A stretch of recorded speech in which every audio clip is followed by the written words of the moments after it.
All right, we are back here with another episode of the New Agent Podcast. We've got Amy in here again. I think this is your second time? Mm-hmm. Yeah, second time on the podcast. So, Amy, how are you doing? I'm good. Ready for 2023. Yeah, me too. Yeah. We're underway, and things are starting to pick up again. And yeah, it's getting after it. How are you guys liking our old office there? You know? Yeah, you guys did it. I love it. I'm not going to lie. It's really pretty, but I don't work in the office. I mean, I work from home. She's a home dweller. Yeah, I am. Our team chats a lot, so. Chit-chatty. I like it. So how did your 2022 go? It went good. So I'm not much of a, I don't like to celebrate too much because then I feel like, if I celebrate about, this milestone or selling these many houses, then I'm just going to, I don't know, jinx myself. So I really didn't know how much I sold till the end of the year.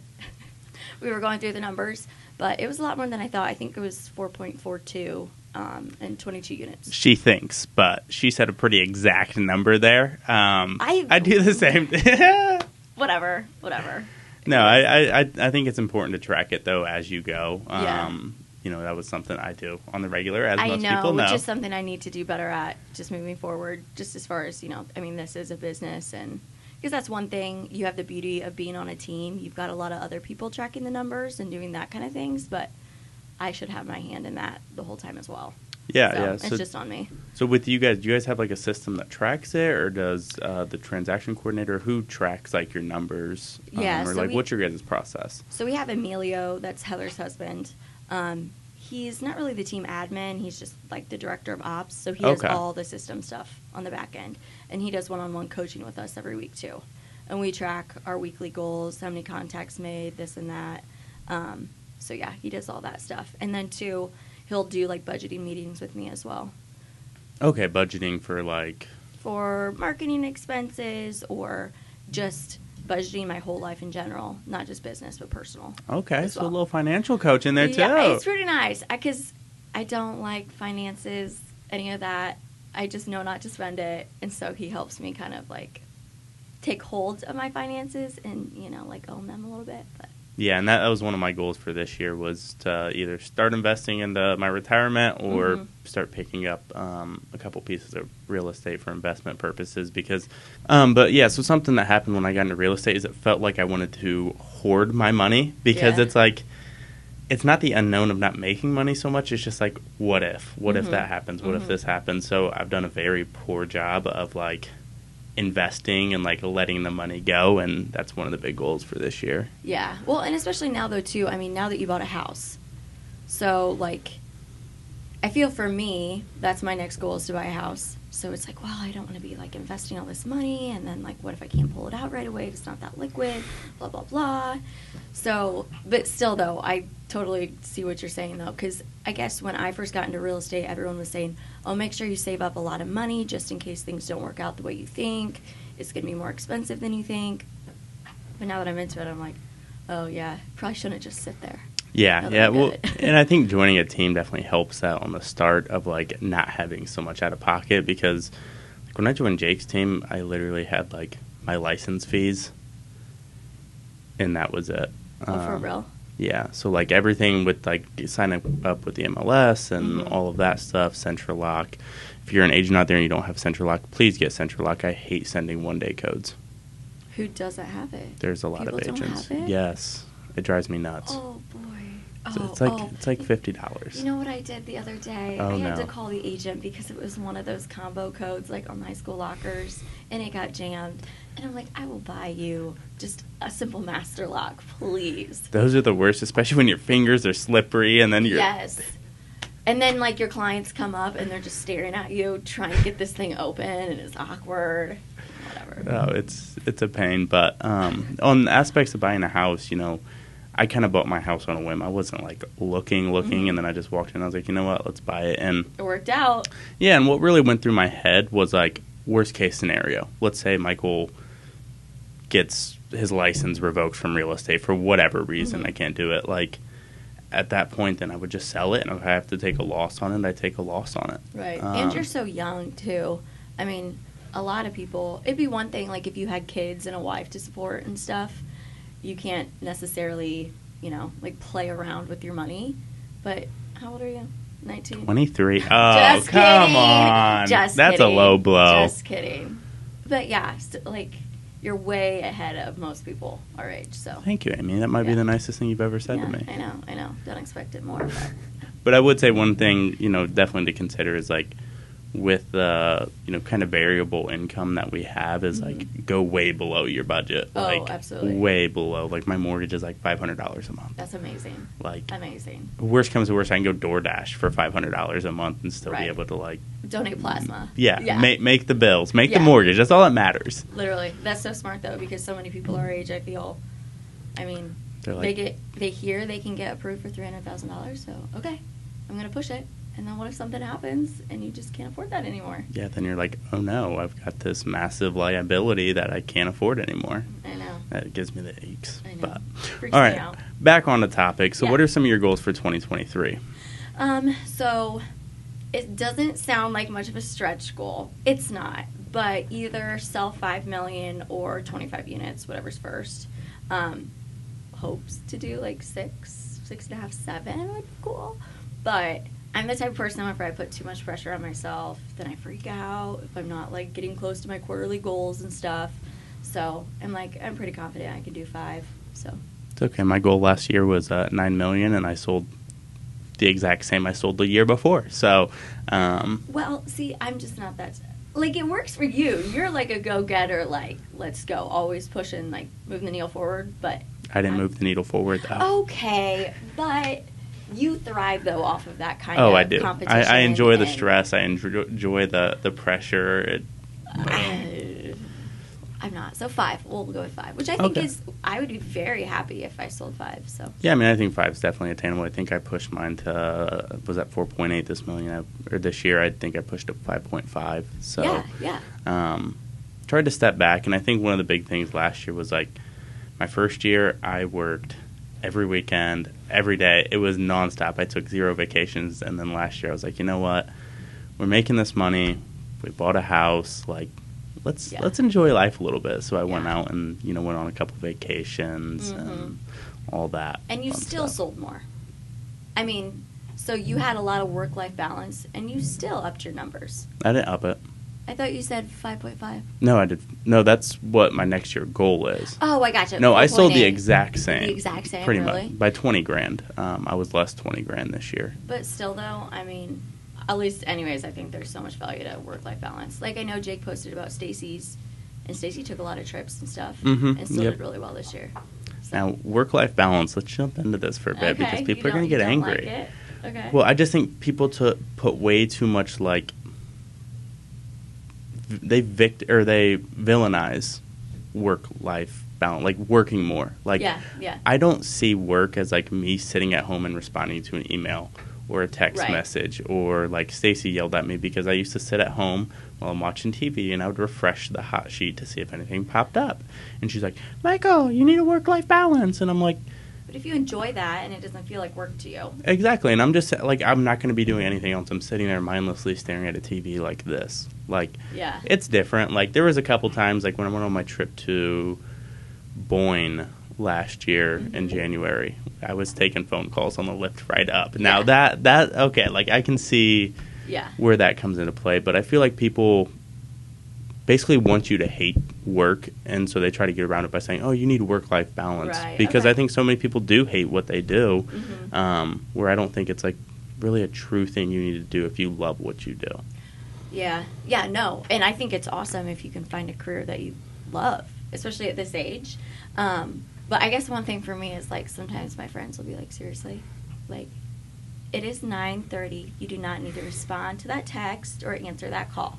I'm like, I know. But it gives more anxiety. Like, let's just take care of it now. Get done with it now and boom. But I do think, with that being said, like, at our age, now is the time in our lives when we don't have, like, kids and stuff we have to support. Like, why not?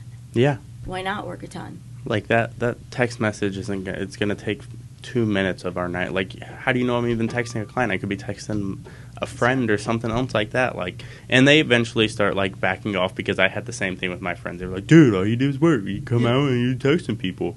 And it's like, this is what I do. Like, for people, it's showing up at work to make money. Me responding to that text is how I make my money. Right. And that's how I put it to them. And they're like, okay, that makes sense. Like, I go into the office every day. I don't get paid for that time I'm in the office. Right. But responding to that 9:30 text or answering the phone at that 9 o'clock, 9 p.m., that's where I make my dollars. Right. Yeah, good point. And especially, too, I mean, if you love what you do, then it's not work. Exactly. Yeah. Exactly. No, I mean, the only part I really see as work is 8 to 10 a.m. dials. I mean... Man, that McAfee group was tough. Hey, dialing for dollars. That's a good way to put it. Do you guys do contests or anything? We do. Well, yeah, duh, you guys do. Not the dials, though. They don't want the dials competition because they know who will win that. So what are the competitions then? This month is appointments met, and I am in the lead. Oh. So That's a good one. Yeah. Because, I mean, you can make as many dials as you want, but if nothing comes to fruition. Exactly. That was kind of their thought process behind it. So I'm still winning currently because I'm a winner. I won last month. What was last month? Conversations. Oh, okay. And this is honor system? No, we use Sisu. It's a tracker, and then you plug in the numbers, pop. Yeah. So you just, like, if I call them on our app through our CRM, it automatically logs it into Sisu as a conversation. Oh, cool. So it makes life so easy. Gotcha. And that is value, too, of your team, because he provides all that for you. Oh, yeah, I don't pay for anything. Do you guys still do Boomtown? Yep. Okay. Boomtown's our CRM, and then Sisu's our tracker, and then Dialer is Vulcan 7. Gotcha. So Fancy all schmancy. for that's on Jake. He needs to start paying you for trying to get people on the team. Hey, we offer, name somebody else in the Fort Wayne real estate market that offers more in a listing package than we do. I will say, I've been so tempted to steal that idea. I mean, I'm sure a ton of people have. Which one? Because we offer a lot of things that people could steal. Well, the power washing thing, first of all, is huge. And I'm like, okay, what else can I do? Like, to make myself stand out, because that's amazing. I mean, and you can't forget about the free cleaning, the staging, the 3D tour, for Matterport, any listing, no matter the price point. Yeah, you get the McAfee Home Group special, no matter if your property's okay, but if you list with me, you get this space. So it's up to you. And a nice sign in the yard. Get out of here. Anyways. So where'd you get that $5.5 million number from? Was it just something that you were kind of like, this is what I want? Or, like, how do you guys come up with your goals? So, again, I'm very different than you, Michael, is where I'm just like, I don't do the cold calls and stuff like that. It's a lot of Sphere referral based. So I've just been happy with my numbers and, this year. And I'm like, okay, let's push it a little bit more. Let's push the needle. Yeah, just a little bit, yeah. So do you guys then, because I know personally, like for us with Sisu, we reverse engineer that number. So like, I told them 5.5 was my goal. And then we said, okay, you did 4.8 this year with this many dials. Like, so we take it from like 5.5 and then, okay, you need this many appointments met, this many set, all the way back to like how many dials you need to make, basically. Is that how you guys do it then? Yep. There's a whole formula too based on, okay, like when I first started, we would just take averages, like based on 100 contacts made, how many actually converted to an appointment, just broad like percentages. And now based on seeing how I do, we just adjust those percentages. So yeah, it's like weekly contacts made and things like that. But I've just found that, luckily, but I'm not going to count on it forever, most of my business has just come from referral and Sphere. So do you want to dive into a little bit of like how you get business from the Sphere? Because that is, I will say, one portion that I'm lacking at. And it's also, part of my age group. A lot of my friends like just graduated college or they're graduating next year. So I don't really have that older to say. Oh, shut up. Get out of here. I'm 25, just so everyone knows. 2 years older than you, so get out of here. So how do you go about doing that? Is it just like showing up at, friends' parties and stuff like that? Or like, do you have a specific method to your madness? Well, one, I think I've just been blessed in that since high school through college, I've been involved in a ton of different things. And so I just know and talk to a lot of people. And then two, my age. So 25, I'm young for my class too, so a lot of people are buying houses. So that's been very much of a blessing. So just wait, give it a couple of years. Give it a couple of years. Yep. And then just referrals too. So, I mean, I work at the YMCA, so I've gotten referrals and some business from there. I just work 1 day a week. So a couple clients from there. From church, I've gotten some referrals. Friends. Yeah, I've been blessed. I like it. But you got to put in the work to maintain those relationships, and sometimes go to events and things that you don't want to go to. But Michael struggles with that because if I don't want to go somewhere, I'm like, you know what? yeah, Something came up, I can't make it. Well, I'd way rather go to that and like talk to people I truly do care about. Sometimes I just don't feel like being social, than making cold calls. So Really? 100%. To be fair, and me and Jake were actually having this conversation the other day. Everybody's like, well, I don't want to cold call. Technically, we don't cold call that much because our leads register and then we call them. I mean, we do circle prospecting from time to time. Yeah. So technically, they're not cold calls. Mm-hmm. They're lukewarm. Right. Yeah. Which, if they're registering, I don't consider that a cold call. I mean, yeah, that's where most of our dials come from. Other than my for sale by owners and then my circle prospecting when I do it. Okay, gotcha. But yeah, as far as that, if you have all those leads coming in, that's not at all a cold call. Yeah, so look at that. She's joining the McAfee home group. With that, but anyways. I'm on Abode and Co. with Heather Bolton at Keller Williams, so everyone knows. They have a very aesthetically pleasing office, I will say. We do. It is very, nice. And then you walk into ours, and it's, blank walls, 2 canvases, and that's it. That's okay, though. I mean, looks don't matter, I guess. So, Anyway. So what are some of your personal 2023 goals that you would want to dive into? So this is a little more personal. It has to do with business, but finally get my Ohio license. So I finished the class, passed all of those tests, actually driving to get my fingerprints done in Defiance. What are they going to find? Nothing. Clean record. But it is kind of crazy because Ohio was a lot more difficult, I found. Oh, really? Yeah. I thought the class was a lot harder. It's 120 hours as opposed to 90.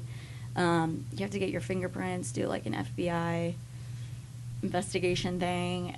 It's a lot more. You have to be sponsored by a brokerage before you can even take the state and national test.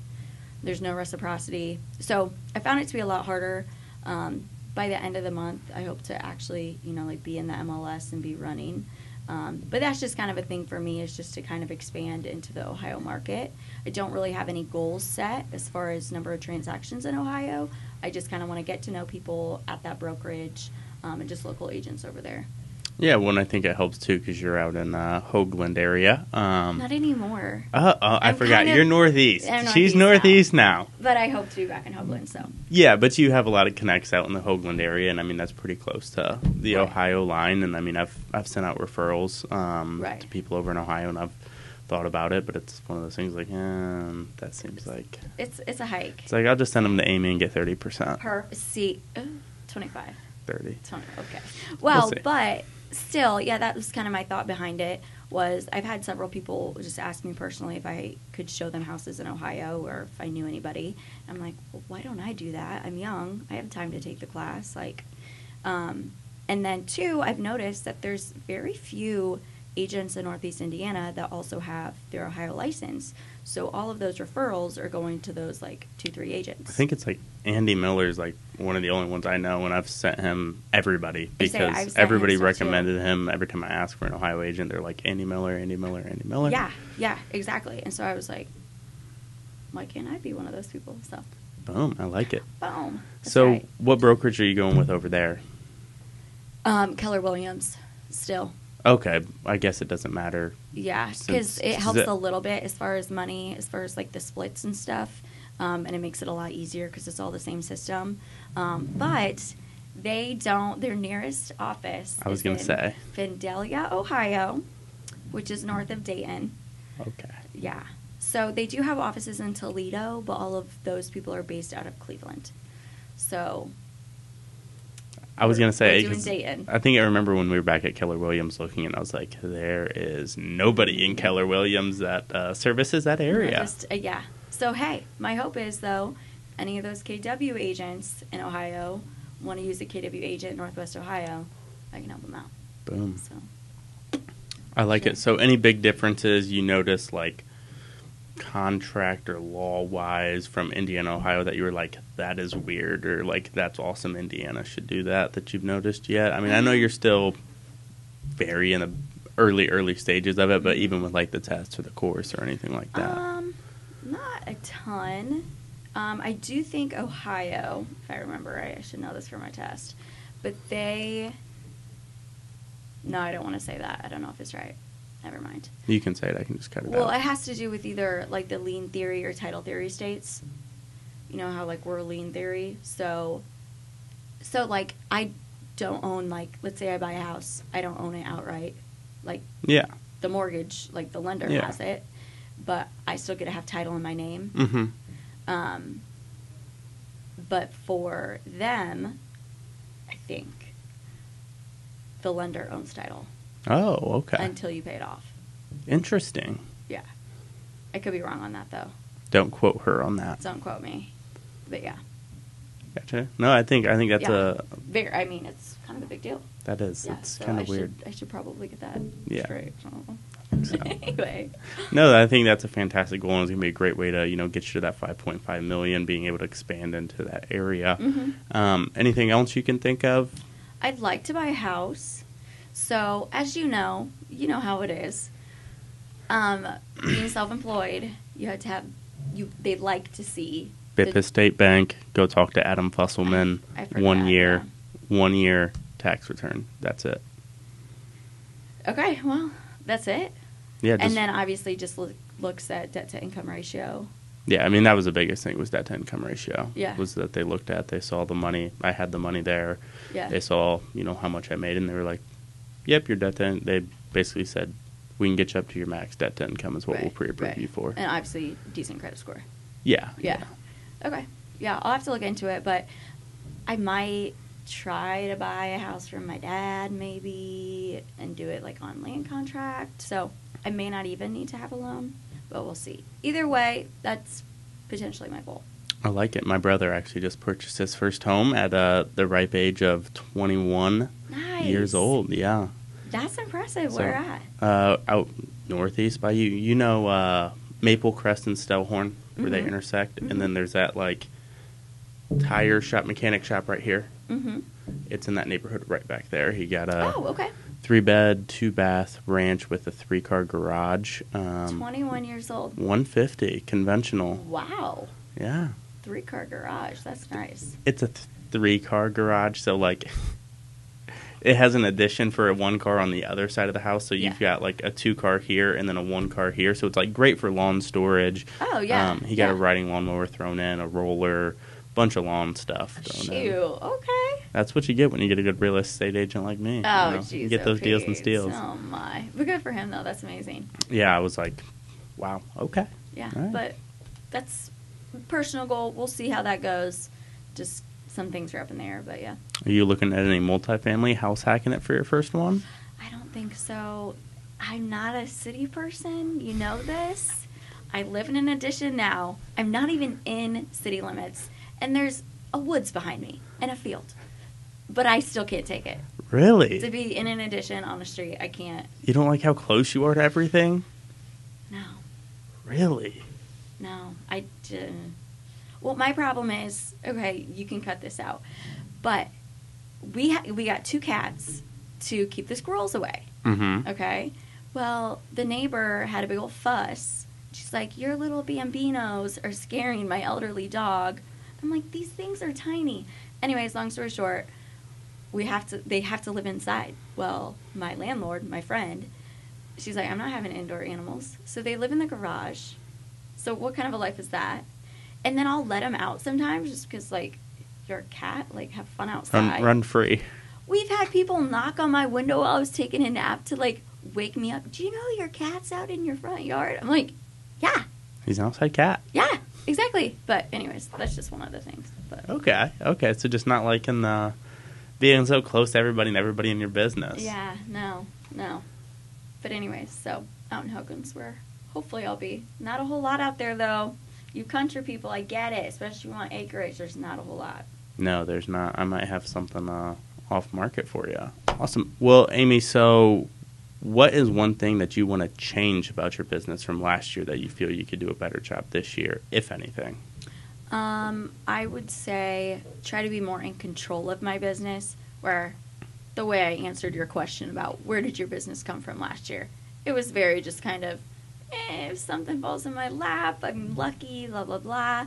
I would like to just have more control, have a better system about like past leads, because it's so easy to have conversations with people and then totally forget. And then months later be like, oh yeah, we like talked really quick, blah, blah, blah, and I forgot. What are you going to say? So, Amy, do you have a CRM? Yes, I do, and I don't use it. I should.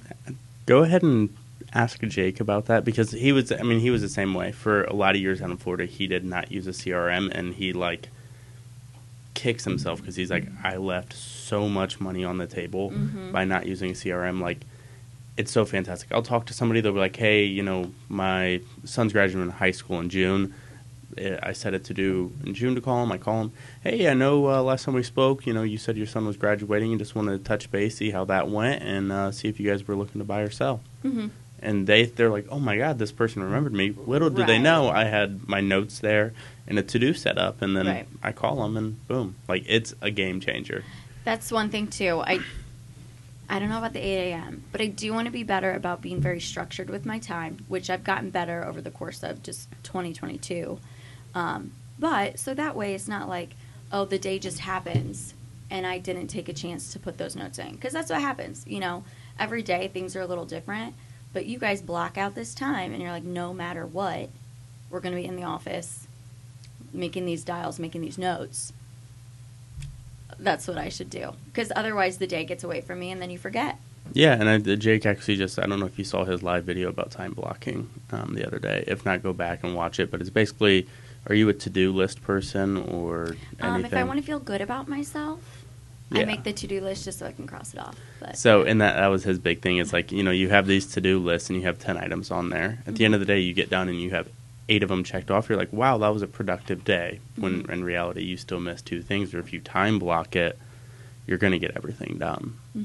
Because you've set aside that time. I mean, like, I have people, they're like, hey, you know, can you meet me at 9:45? And I'm like, hey, can we meet at 10:30? I, you know, have my dials from 8 to 10. I just tell them, like, this is where, you know, we prospect, which for a listing also helps because you're like, I'm calling anybody who registered or inquired about your property, and that is exactly what I'm doing from this time. Right. Okay, question, though. So this is where I struggle. And especially, too, if I eventually have kids, I'm going to have to figure this out. As far as, because it's still a seller's market, I mean, houses can sit longer. It may not be as crazy as it was, but a lot of these houses still, my client wants to see the house. I'm not going to push them till the weekend because the house could be gone. So how do you just put in buffers of time in each day in case people say they want to go see a house? So very rarely do I have a day where it's time blocked from 8 a.m. until 6:30 p.m. Yeah. Very rarely. I mean, I don't think I've ever had one. I mean, everybody always has some time. And when I'm putting stuff in my calendar, I always over-exaggerate it a bit. Yeah. That way it gives me that buffer zone. But in reality, I mean, a lot of stuff I'm time blocking is listing appointments, for sale by owner previews, posting videos, my calls, you know, even... You know, I have my CRM linked into my calendar, so if I set manual to-dos, those are in my calendar as well. So it's things that can be moved slightly, but what it's there for is just to remind you to do that, hey, I'm going to do this during this time, and it's not always going to be perfect. Like, I've went on listing appointments at 9 o'clock in the morning. I've had closings at 9 o'clock in the morning. I've had inspections. But the rule of thumb is, like, you know, you're not responding to emails. You're not doing busy work that can easily be done outside of that time during that time. So, like, if somebody needs to see a house and it's like, we have to go do this now, then, you know, me posting my video, I'll push that back an hour and I'll go show the house. Right. Okay. Yeah, that's just one thing I struggle with because, you know, buyers' schedules are just all over the place. And Yeah, I don't know. I just need to be better about time blocking, and 2, being willing to ask them, not just say yes automatically, but be like, can we push it back 45 minutes? And most people will say yes, and that's Yeah. actually a big thing. So I do have a question for you, Amy, Mm-hmm. and I'll talk to you after. If you want this cut out, that's fine too. But what is when you're working with a buyer, Mm-hmm. do they have to be pre-approved before you go and show them anything?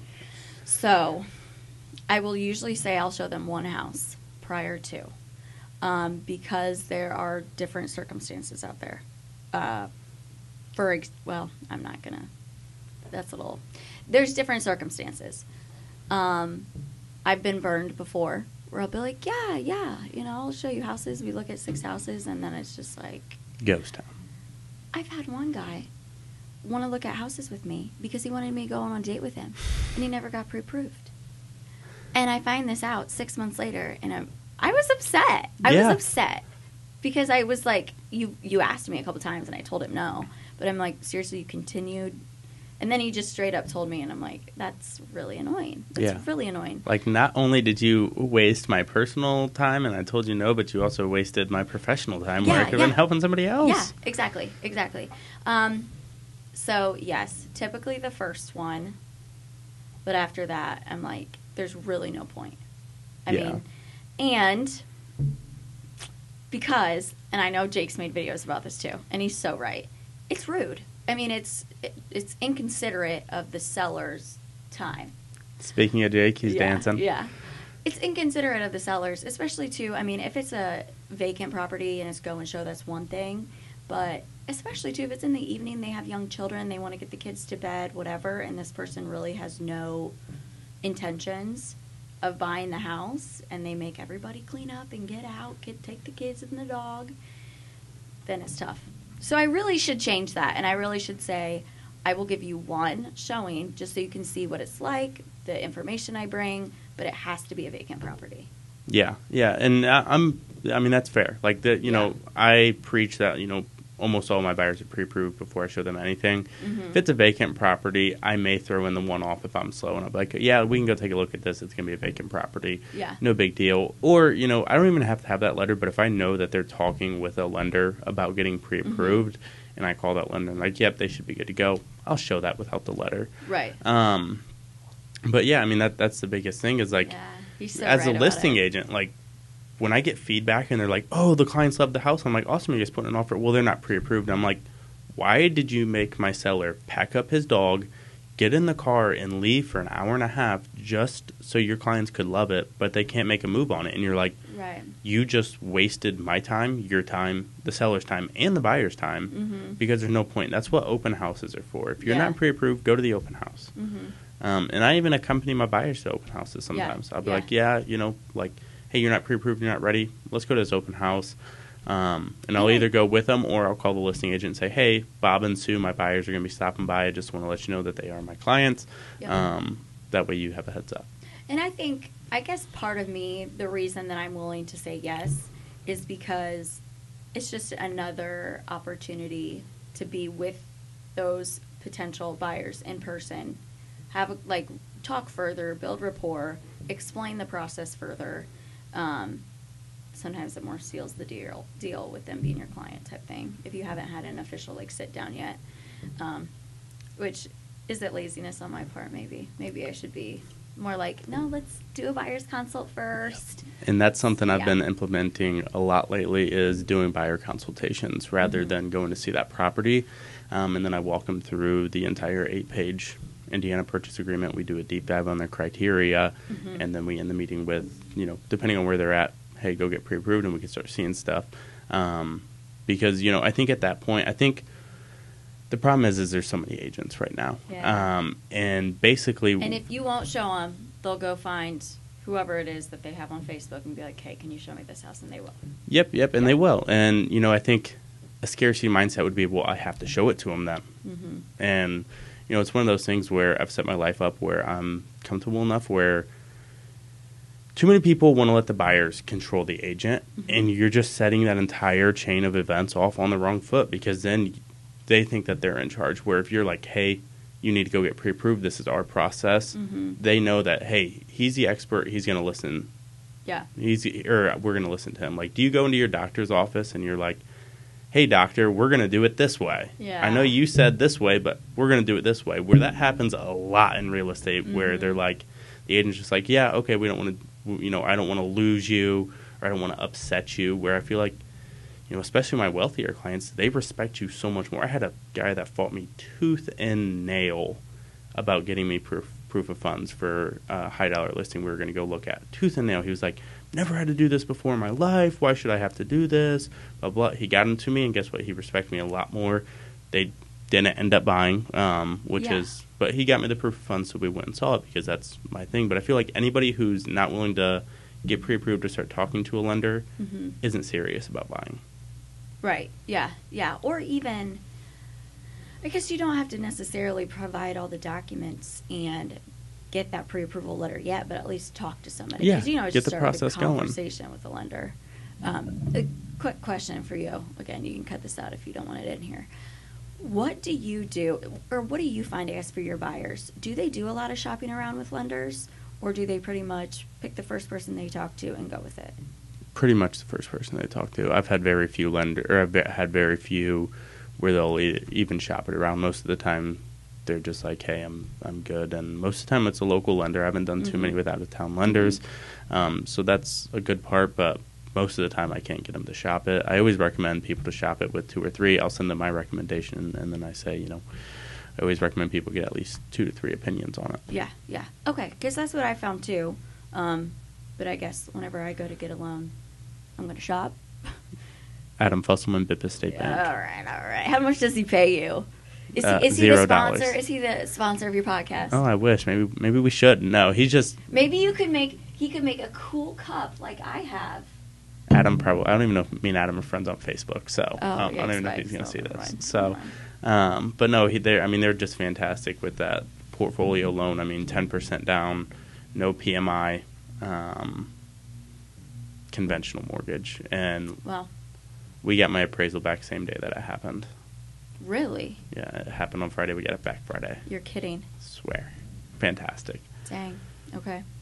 Yeah, I definitely need to think about that because they're just in general good with self-employed individuals, small business owners. Yeah, investors too. They're good. Pretty much anything. Now my next one, and that's one of my goals for this year. I want to buy a house with an FHA 203K loan. So we're going to be bringing that to Fort Wayne. It's an FHA loan. It's an FHA reno loan. Oh, okay. So you can get, they're not super common here. People hate them. People are scared of them. I've got a lender that I help buy some investment properties down here. He's like, dude, why isn't Fort Wayne using these? Like, people in Chicago use them like crazy. Because, like, you got to think, if you're an FHA borrower, you either are cash strapped or you just want to put as little money out of your pocket into the house. Right. What this FHA 203K does is you have your 3.5% down, and then you finance any and all repairs. You can get new appliances. Oh. You can get the house raised. You can get a new roof. You can get obviously pretty much all of this. A dollar figure, though, right? No, it's uncapped. What? So now it still has to appraise. So the way it works, and I'm not 100%, you get 2 appraisals. So you get one basically before and then one after, I guess. Okay. But it's a super awesome program, and then you still only have to put the 3.5% down. You can do that from a single family up to a 4-unit.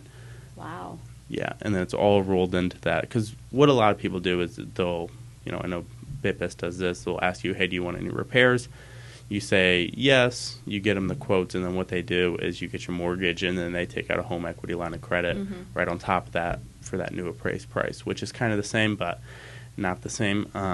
So what this does, it just rolls it all into that FHA loan, and then you're paying 6% over, 30 years for your $20,000 worth of repairs. That's pretty cool.